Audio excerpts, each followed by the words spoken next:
Gentlemen, we're going to move on. But first, before we go on, we've been getting a lot of comments about this supposed, or should I say, the boxing match that I would like to have with Mark Belling. Now, some people say, well, Troy, you should make it an intellectual boxing match.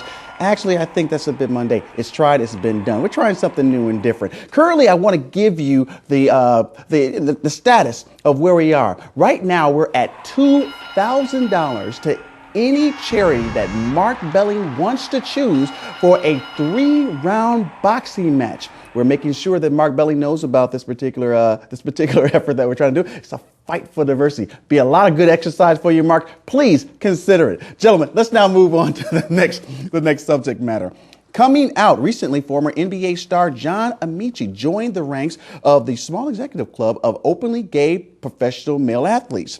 He is the first NBA player to publicly come out and the 6th professional male athlete for one of the 4 major sports teams. That's basketball, baseball, football, and hockey. Now, this is something that is starting to happen more and more in the community as far as sports are concerned. NBA stars are coming out. Chris, what do you think?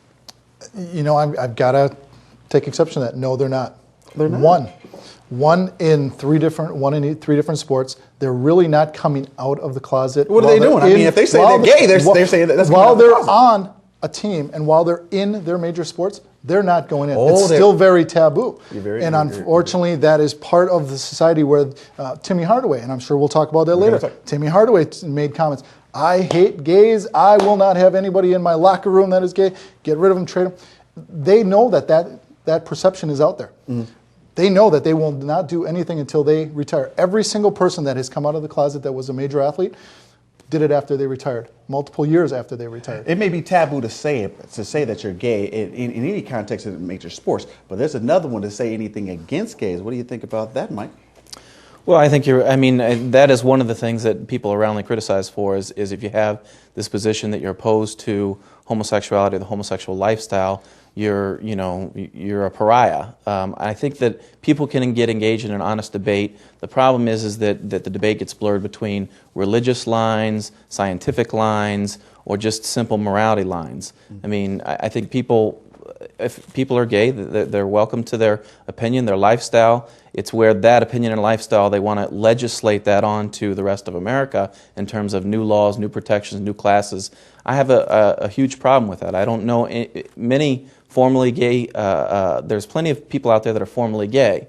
I have not met anybody that is formerly black. Mm-hmm. And I have a big problem when you equate homosexuality as the same preference as being black, being Latino, or whatever. We got to continue this on because I was going to go, because we were talking about Tim Hardaway in this as well, because he is right on point. There is a problem with the homosexual lifestyle being put onto that there of an ethnicity, Robert. And for so long, there are so many gay individuals who want to say being gay is like being black. What do you have to say to that? It's like, what if someone said being gay is like being Hispanic? Well, I do take exception to that kind of argument. There's just no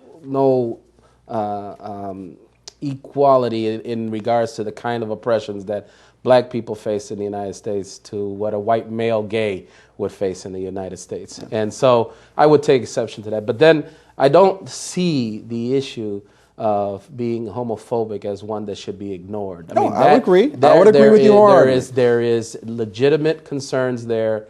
And the human face of this whole thing needs to be put out there as well. There are issues related to the gay community that are very sensitive to the gay community, and one of those issues is hate, people who hate gay people. Speaking about Tim Hardaway came straight out and said he hates gay people, that he is not going to be around gay people, and he certainly doesn't want them in their locker room.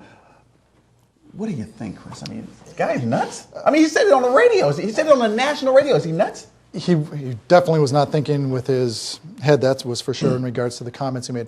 If you want to have that type of hatred, it's like we said a couple of weeks ago in one of the programs. If you want to speak hate and you want to spread hate, that's inside you. Keep that inside you. Don't be preaching at that. What your beliefs are your beliefs. Don't start telling everybody else and how you feel. Now he's become a pariah, not only in the NBA and normal society. You don't need to hate people. You don't need to hate who they are, what they're about. Why can't we just all get along? Okay, well then, because we've got the Timmy Hardaway peoples of the Mike, world. can John Amaechi sue? Well, I think I'd have to disagree. I think that Tim Hardaway has a right to share his opinion. It's stupid. I don't think that there's going to be a basis for a suit there. But he ought to be able to share his opinion. The problem is that people need to deal with this kind of hate speech by going after his sponsors, going after his endorsements, going after his pocketbook. Indeed. If you go after his pocketbook, that may change his opinion real quick, at least in the open system. When we come back, we'll keep the heat, stay with Focus on Diversity. We'll be right back.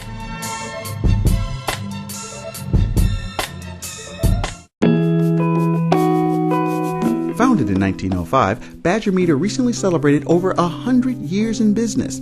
Throughout its history, Badger Meter has been and continues to be a proud employer of a diverse workforce. Badger Meter also supports diversity news and analysis through its sponsorship of the Focus on Diversity program with yours truly, Troy Shaw. Hi, I'm Andy Schlesinger, president of Andrew Chevrolet. It's been said that word of mouth is the best form of advertising. With that in mind, I invite you to listen to what our customers have to say. Andrews has always had a large selections of many types of vehicles. Andrew is the only dealership for me. We've bought 2 cars for our daughter here in the past, and when it's time to purchase her own car, Andrew will be the only dealer for her too. Andrew Chevrolet, 15th and Silver Spring, where customer service is not a department, but our passion.